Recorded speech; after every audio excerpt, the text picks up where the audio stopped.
Captain James Cole was known across the fleet as a man who kept his word, a man who returned from every mission no matter how dangerous, a man who could be trusted to find a way home even when the stars turned against him. So when he said he would be back in 2 days, no one doubted him.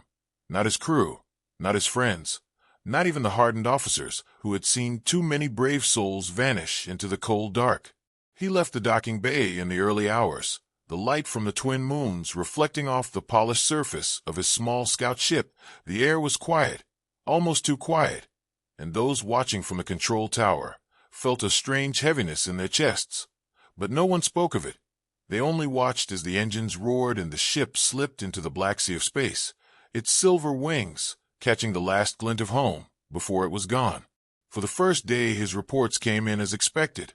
Short bursts of calm words sent through the comms, confirming navigation points, mapping unknown asteroid fields, scanning faint signals that danced in the static. Nothing unusual, nothing that could cause fear. Then sometime during the second night cycle, the voice of James Cole stopped coming, replaced by empty static that hissed through the speakers like the breath of some unseen beast hiding in the dark. At first, the crew on the listening stations thought it was only a glitch. The outer rim was known for interference. They waited. They called his name. They boosted the signal. But there was nothing, no voice, no coordinates, no sign of life. Just the endless hiss and the blinking red light that marked a dead channel. They sent search ships out into the black, each one returning with the same answer. Empty space, no wreckage, no debris, nothing but the silence. Days passed and whispers began to move through the corridors of the station. Some said he had been caught by pirates who roamed the edge of charted space. Others believed his ship had fallen into a gravity well of a hidden planet and been crushed. A few spoke of stranger things, of ships pulled into folds of space, where time ran differently, where days could become years in the blink of an eye. And of course there were those who said he had found something so terrible he could never come back. The official report said only that Captain James Cole was missing in action, presumed lost. A line of cold text that could never match the fire he had carried in his eyes, the warmth of his laugh, or the way he could make even the most dangerous mission seem like a simple walk across the station docks. His crew packed away his few belongings, a small photograph of Earth, a silver coin worn smooth from years of turning it in his hand, and a leather-bound notebook filled with small sketches of places no one else had seen. Weeks turned into months, and hope began to fade. Yet there were a few who could not let go. One of them was Lieutenant Sarah Hale, his closest friend, who had flown with him through storms of ice and clouds of burning gas, who had seen him stare down captains twice his size without blinking. She kept searching the star maps at night, looking for any hint of his trail, tracing the faintest of energy readings and strange anomalies, chasing ghosts through the void. Then came the night when the station was wrapped in darkness. The power flickered for only a moment, but in that heartbeat the sensors lit up with something strange, a signal so faint it almost vanished as soon as it appeared, a pattern that matched the emergency beacon of James Cole's ship. The reading was weak, like a candle in a hurricane, but it was there, a pulse coming from far beyond the patrol lines, from a sector marked as uncharted and dangerous.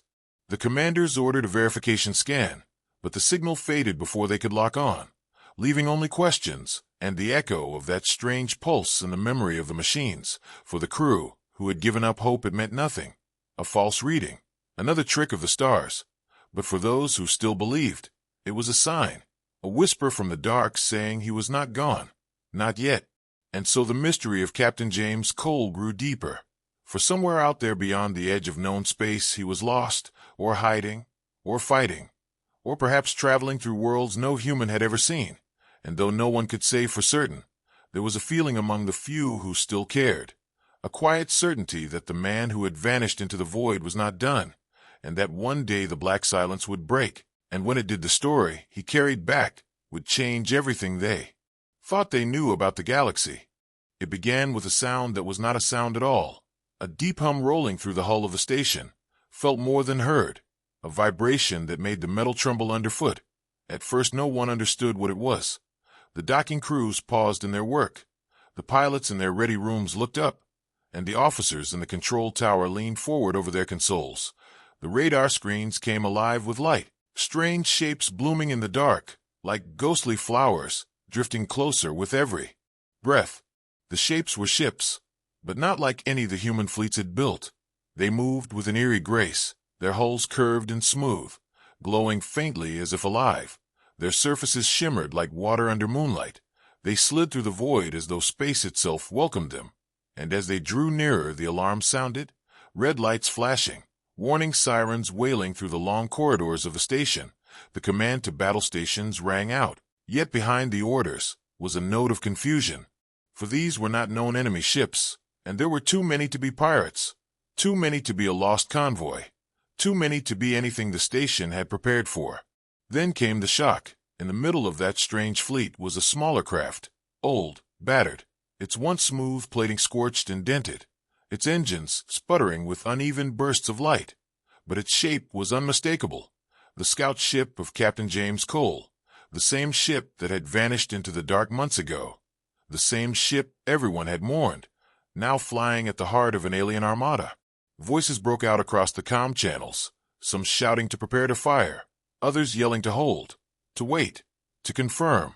The admirals in the war room debated in quick, sharp tones, torn between protecting the station and risking a mistake that might destroy the only link to their missing captain. Then a signal cut through the noise, a single transmission from the battered scout ship. The voice was rougher, deeper, worn by something no one could name, but it was James Cole, and his words froze. Every hand that hovered over a trigger, "Do not fire. They are with me." The channel went silent, and in that silence 1,000 questions roared in every mind. What had happened to him? Who were the beings in those strange glowing ships? Why had he returned now? And how in all the frozen depths of space had he come to lead them here? But none of those questions were asked over the comms. Instead, orders were given for the fleet to hold its fire and for the alien armada to be guided into the outer docking bays under strict escort.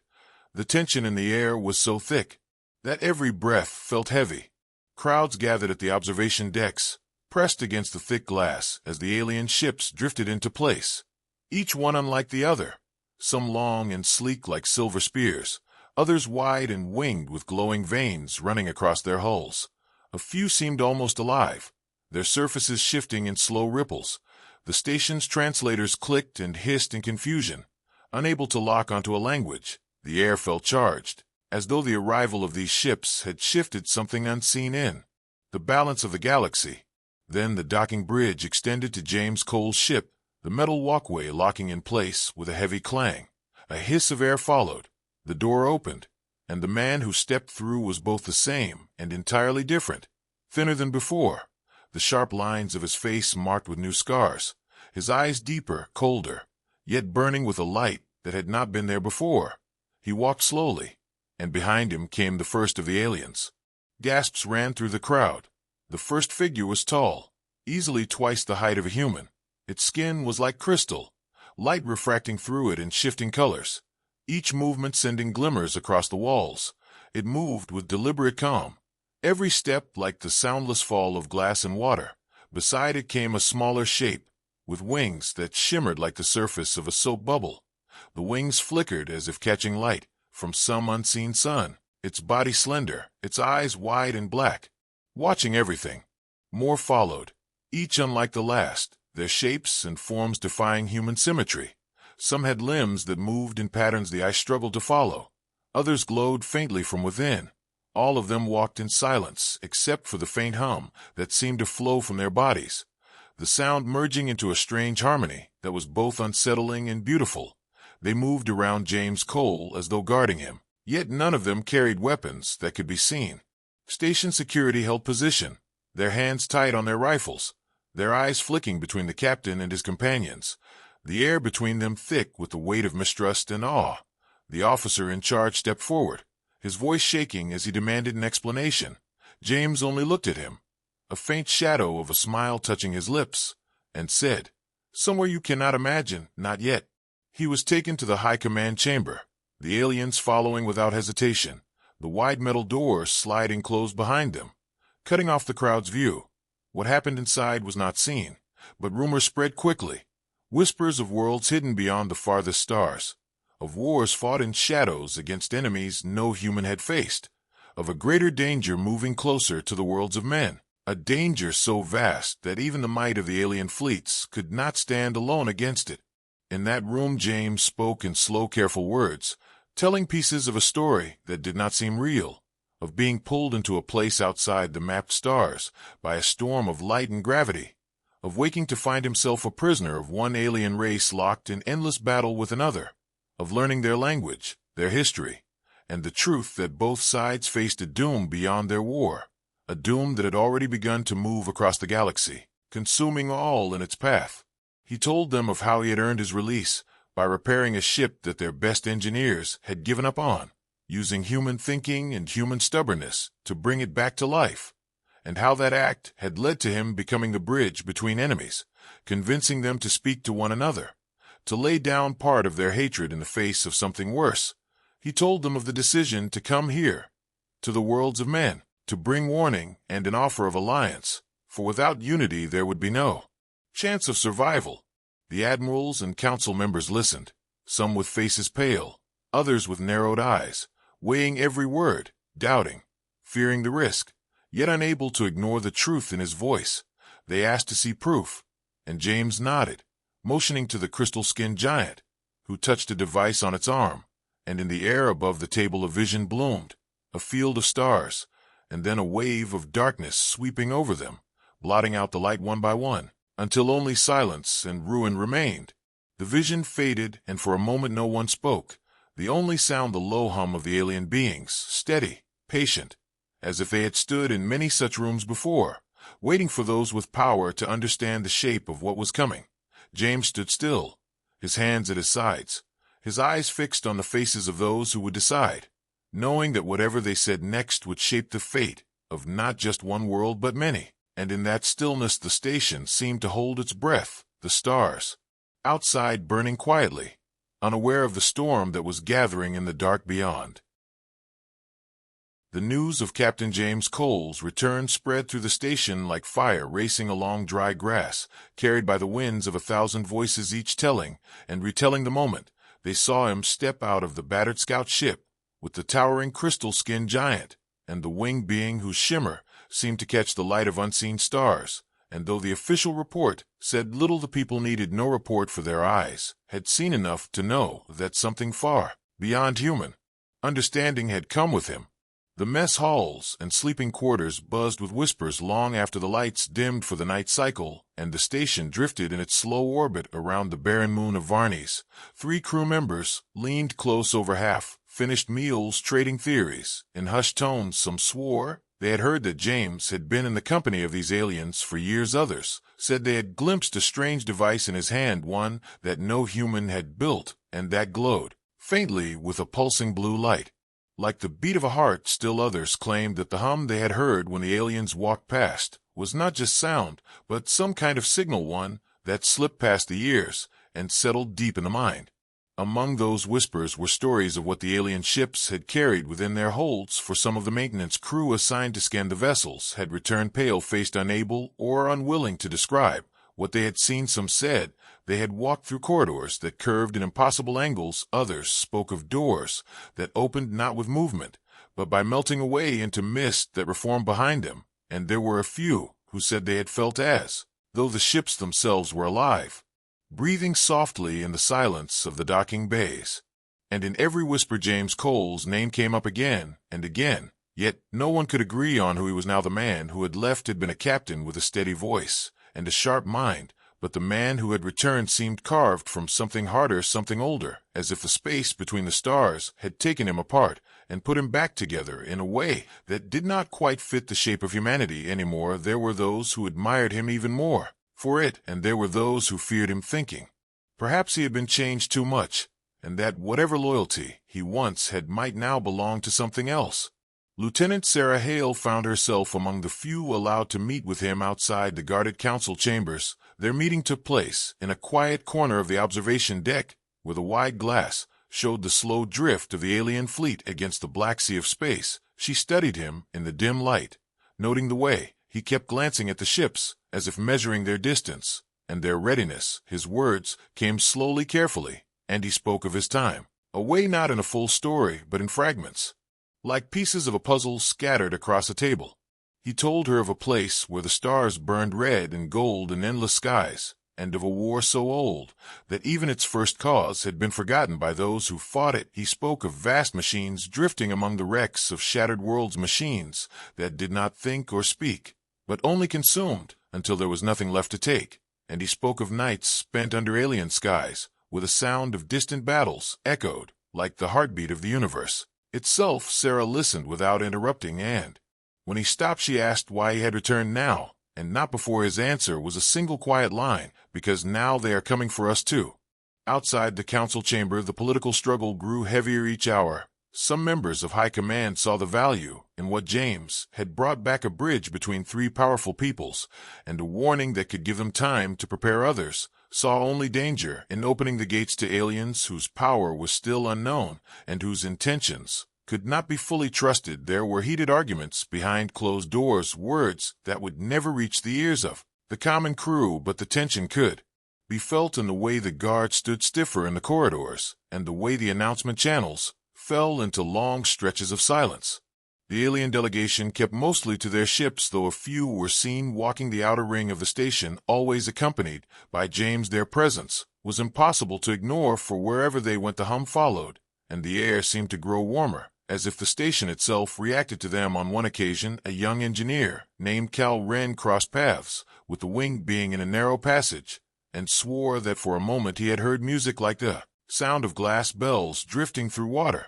When the alien passed him, it looked at him with eyes like black oceans, and then moved on without a word.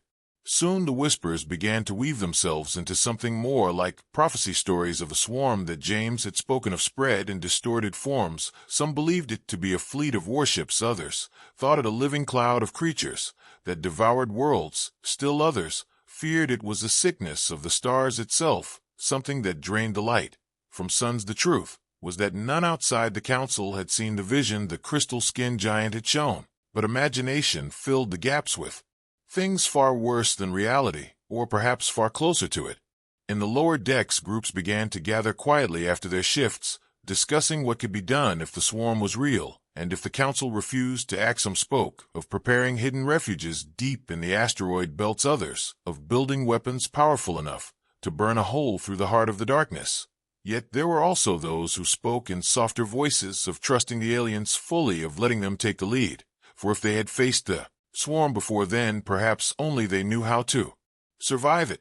James, meanwhile, moved between the worlds of human and alien like a man walking a tightrope above an endless drop. He could feel the pull from both sides, the weight of human suspicion and the alien expectation that he would be the voice to make the alliance real. He slept little, spending long hours alone on the observation deck or in the quiet maintenance corridors, his mind turning over the choices ahead and the knowledge that any wrong step could doom them all before the swarm even arrived. One night, as the station drifted through the shadow of Varnes, the hum of the alien ships seemed to deepen, and the lights along the docking bay dimmed. Without warning, the station sensors picked up a faint energy spike just beyond the edge of the system, moving slowly but steadily toward them. The readings were unclear, the shape indistinct, but it carried the same cold signature James had felt in the heart of that distant war. He stood in silence watching the data scroll across the screens, his hands tightening into fists as he realized the whispers might soon become reality, and that the time for debate was running out faster than anyone wanted to believe. The great chamber was a vast space filled with walls of shining metal and soft glowing lights that traced the curves of the ceiling, where no windows looked out to stars, but instead displayed maps and symbols from many worlds gathered in one place. It was here that the leaders of humanity and the alien races met for the first time in history, their faces set with worry and determination as they prepared to speak of things that could no longer be ignored. Captain James Cole stood at the center of the room, his figure smaller than the towering crystal-skinned alien beside him, but his presence as strong as the engines that once carried him through space. His eyes scanned the faces before him, humans dressed in uniforms of dark colors and sharp lines, their fingers tapping nervously on polished tables, and aliens whose forms shimmered and shifted like light through water, each one watching him with the weight of countless battles behind their gazes. The first to speak was Admiral Grayson, a man known for his sharp mind and steady hand in war, his voice calm but firm as he addressed the room. "Captain Cole, you have returned with warnings and allies, but many here doubt your words and fear what these beings represent." His eyes flicked toward the glowing figures beside James. "Why should we trust those who come from the shadows of the stars and have never walked our worlds before?" James lifted his chin slightly and replied, "Because they have faced the darkness already, because they have seen what we cannot yet believe, and because without their help we will not survive what is coming." His words held a quiet power that seemed to fill the room with a weight heavier than any weapon he had ever faced in battle. The crystal-skinned being stepped forward then, its voice like a soft ringing bell, speaking in a language that the translators worked quickly to render into human words. "We are the Elysians," it said. "Our worlds have burned, and our people have fallen to the swarm. You speak of it as if it were myth, but we have seen its hunger and felt its cold breath on our backs." The alien's eyes glimmered with memories of loss and long battles fought in silence. A smaller winged alien beside the giant nodded, its voice a gentle hum. "We are the Erythians," it said. "Our duty is to protect and to seek peace, but the swarm offers no mercy. It is a storm that consumes all light and life, and now it moves toward your home, as it has ours." The room was silent except for the quiet hum of the alien presence and the soft tapping of human fingers on the metal tables. Counselor Marek, a sharp and careful voice among the humans, raised his hand and asked, "What proof do you have that this swarm exists and that it is coming here?" The question hung in the air like a blade waiting to strike, and James nodded to the Elysians, who touched a device on their wrist. The air above the table shimmered, and a three-dimensional image appeared showing a field of stars with a creeping darkness moving through it like ink spilled across a page. The image shifted to show broken planets and shattered moons consumed by a vast swarm of metallic creatures that moved with the precision of machines, but the hunger of living things. The vision was terrible and beautiful at the same time, a silent storm that devoured everything in its path without mercy or pause, and when it faded the room remained quiet, many faces pale, but none daring to speak against the terrible truth it showed. The alien voice spoke again. "We have fought to slow the swarm, but it is endless. Its hunger grows with each world it destroys, and alone we cannot stop it." James looked around the room and said, "That is why I have come here with these allies, to offer a chance for humanity to join us, to stand together before it is too late." His gaze met the eyes of those who had once called him friend and foe alike, and he saw in them the same flicker of hope mixed with fear that he carried within himself. The discussion turned then to questions of trust and power, of what it meant to share secrets and ships and weapons with those who were not human. Fears whispered in low tones about spies and betrayal, but also cautious voices that asked how many ships the Elysians and Erythians could bring to the fight, and what technology they possessed that might turn the tide of war. There was talk of alliances forged in fire and blood, and of old treaties that might guide them now. But mostly there was silence where words could not reach, the weight of the unknown pressing down on all. Hours passed as the council debated, their words echoing in the chamber that seemed too large and cold for the heat of so many worries. Outside the wide windows the stars twinkled in their indifferent way, unaware of the fate being shaped beneath them, and James stood by the glowing figures of his alien companions, feeling the burden of being the bridge between two worlds that might soon become one or both be lost. At one point, a young officer named Rena stepped forward with a question that cut through the tension. "Captain Cole, if what you say is true, what will happen if we do nothing?" James looked at her with tired eyes and said, "Then the swarm will come for us all, and none will stand to stop it."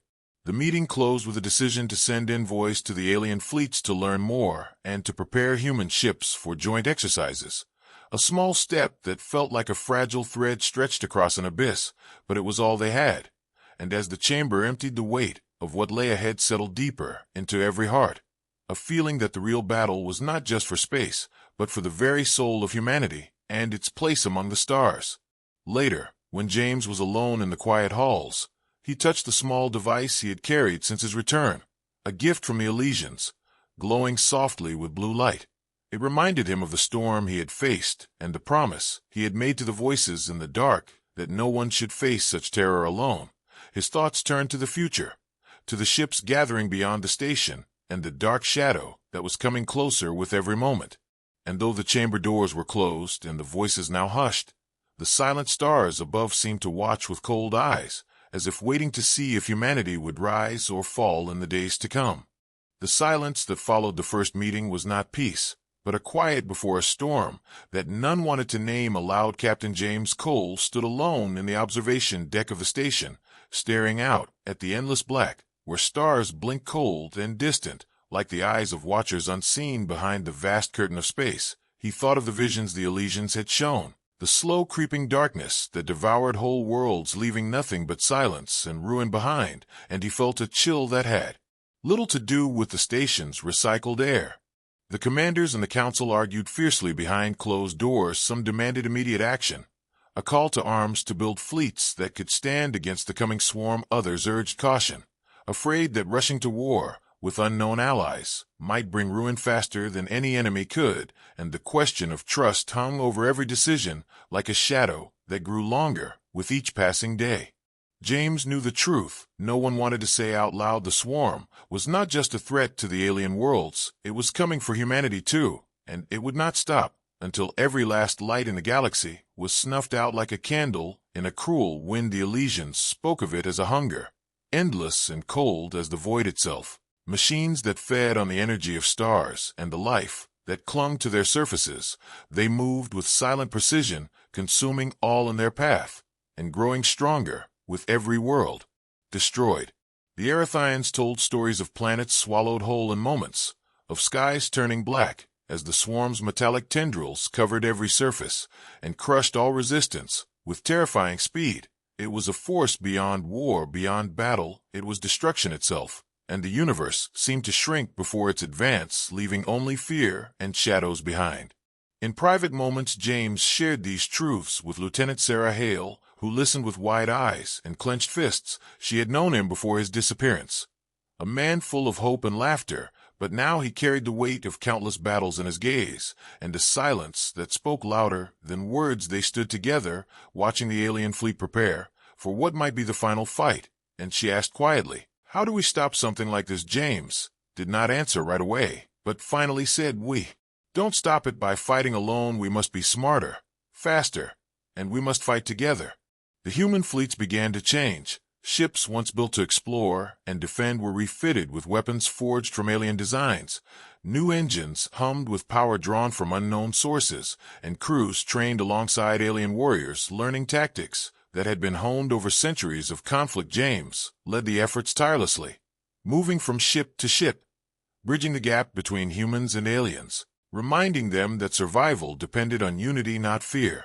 But not everyone was ready for this change. Some politicians and military leaders resisted the alliance, fearing loss of control or betrayal. Others whispered of sabotage and spies among the aliens, and even among their own people tensions ran high, and small incidents threatened to explode into violence as distrust simmered beneath the surface like a hidden fire waiting for a spark.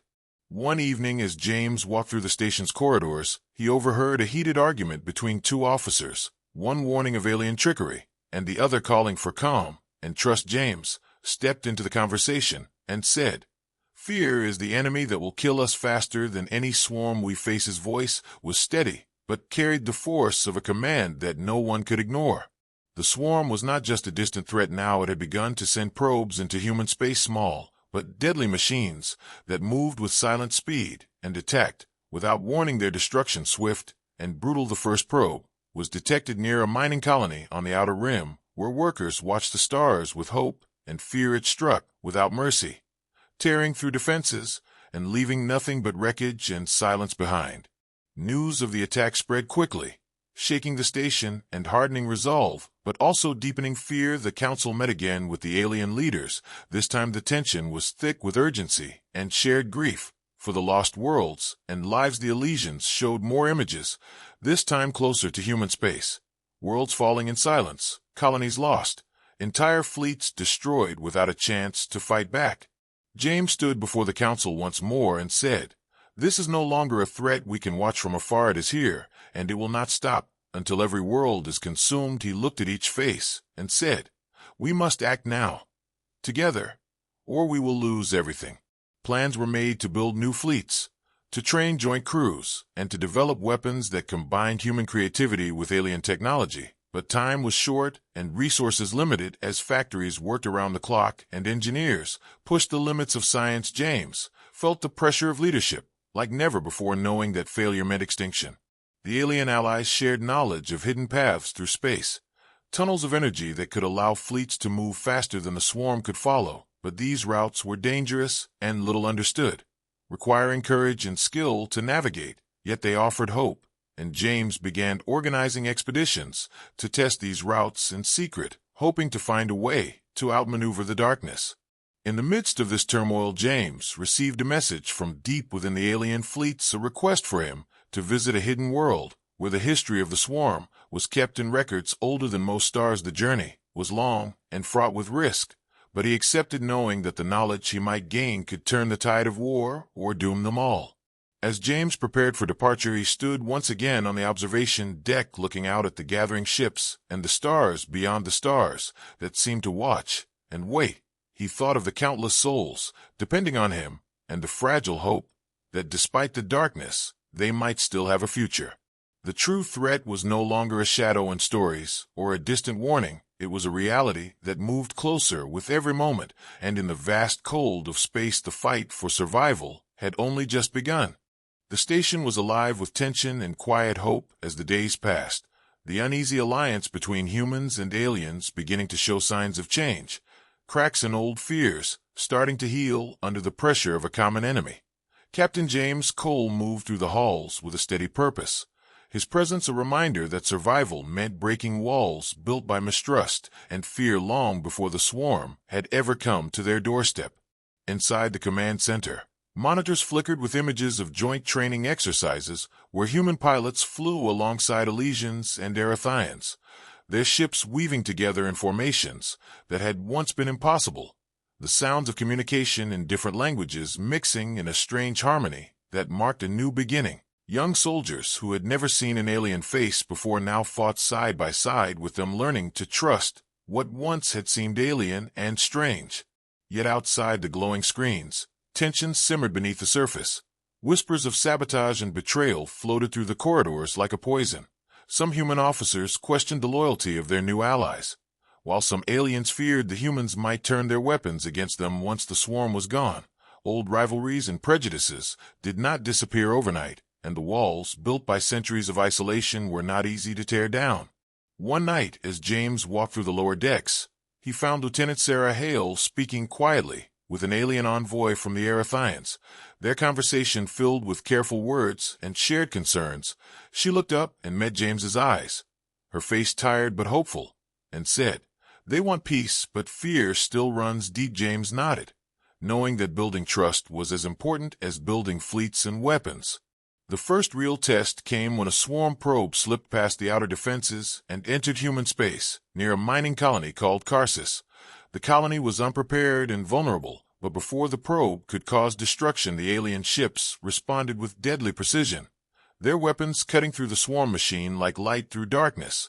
The probe exploded in a shower of sparks and metal, and the colony was saved. The news spread like wildfire, and for the first time many humans saw the aliens not as threats, but as saviors. The image of the crystal-skinned giant standing at the edge of the battlefield with weapons glowing with blue energy became a symbol of hope. The alliance was no longer a fragile agreement, but a bond forged in fire and blood. And though old fears did not vanish, they were pushed back by the reality of shared survival. Still, there were those who resisted, powerful voices in the council who warned against giving too much power to aliens and called for stricter controls on their movements and access to human technology. They argued that the alliance was a risk to sovereignty and that humanity must remain in control of its own fate. Their words found ears among those who feared change and the unknown, stirring unrest among parts of the population who saw the aliens as invaders rather than allies. Amidst this rising tension, James held meetings with leaders from both sides, urging calm and unity, reminding them that the swarm did not care about politics or pride, that it would destroy all without mercy if they did not stand together. His voice grew stronger as he spoke of the lives lost and those yet to be saved, of the future that depended on trust and courage, and slowly, some walls began to crumble. In the quiet moments between meetings, James thought of the cost of this fragile peace, of the friendships formed and the sacrifices made. of the faces of young soldiers who looked to him for guidance and hope. He felt the weight of their lives pressing on him like the gravity of a distant star, and he knew that breaking the walls was only the first step in a war that would demand everything from them all. One evening a celebration was held on the station. Not a grand event, but a gathering of humans and aliens sharing food and stories in a way never seen before. Laughter and music filled the air. The alien wings fluttered in time to the rhythms, and human voices joined in songs from distant worlds. It was a night of fragile peace, a night when the walls between them seemed to vanish under the shared light of hope. But even in that light the shadow of the swarm loomed, and the celebration ended with a solemn reminder from James that their time was short, that the real battle was coming, and that they must be ready not only to fight, but to trust each other fully if they hoped to survive. As the alliance grew stronger, so did the fleet. New ships built with combined technology moved out from the station in patrols that covered more space than ever before. Training drills became more intense and coordinated, and for the first time, humans and aliens spoke of plans not just to defend, but to strike back at the swarm, to push the darkness from the stars. Yet the old fears had not disappeared completely, and even as ships flew side by side, secret meetings whispered of spies and hidden agendas. James knew that the walls within hearts and minds were harder to break than any physical barrier, and that the fight for unity was as important as the fight against the swarm. One day as James walked the docking bay, he was stopped by a young pilot named Tessa, who handed him a small device. It was a message from deep within the alien fleets, an invitation to see a new weapon they had developed, a device that could change the course of the war, but that came with unknown risks and costs. James accepted the invitation, knowing that every advantage counted, but that every step into the unknown carried danger. As he prepared to leave, Sarah stood beside him, her hand resting lightly on his arm, her eyes steady and sure. She said, "We are breaking the walls, James, but we must build bridges strong enough to carry us through what is coming." He nodded, feeling the truth of her words like a steady flame in the growing darkness. And so the walls began to fall, slowly and unevenly, broken by shared fear and shared hope, by fire and by kindness, by weapons and by songs. The path was not clear and the future was uncertain, but for the first time in a long time humanity stood not alone, but with allies at its side ready to face the darkness together. The cold blackness of space stretched endlessly beyond the station windows as Captain James Cole stood with his alien allies, watching the stars flicker like distant fires in the night sky. The long months of preparation and fear had brought them here to the moment when hope and dread balanced on a knife's edge. The alliance between humans and the Elysians and Erythians was no longer a fragile dream, but a living force moving steadily toward its first test. Inside the command chamber, the leaders gathered once more, their faces tired but determined. The weight of countless lives pressed on every decision they made, and the memory of worlds lost to the swarm haunted every corner of the room. James spoke clearly and simply, reminding them that their strength lay not in weapons alone, but in unity and trust. He said, "We have faced darkness before and survived because we stood together. Now we must do the same, or all will be lost." The alien leaders nodded in agreement, their glowing forms radiating a quiet power that was both alien and strangely comforting to the human council members. It was a symbol of the new bond forged in the fires of shared battle and shared loss. The Elysians' crystal-skinned giant spoke softly of ancient battles and forgotten victories, while the Erythians promised swift and silent strikes against the swarm's advance. Outside the station, the combined fleet of human and alien ships prepared to move beyond the safety of their known space into the shadowed regions, where the swarm had already claimed countless worlds. The air was thick with tension, and resolved crews from many species worked side by side, their faces set with the fierce determination of those who know that the coming fight could be their last, but also their greatest. James moved among the ships, offering words of encouragement and quiet strength, his presence a steady beacon in the sea of uncertainty. Young soldiers and veterans alike looked to him as a symbol of hope, a reminder that even in the darkest moments a single spark could ignite a flame that would light the way forward.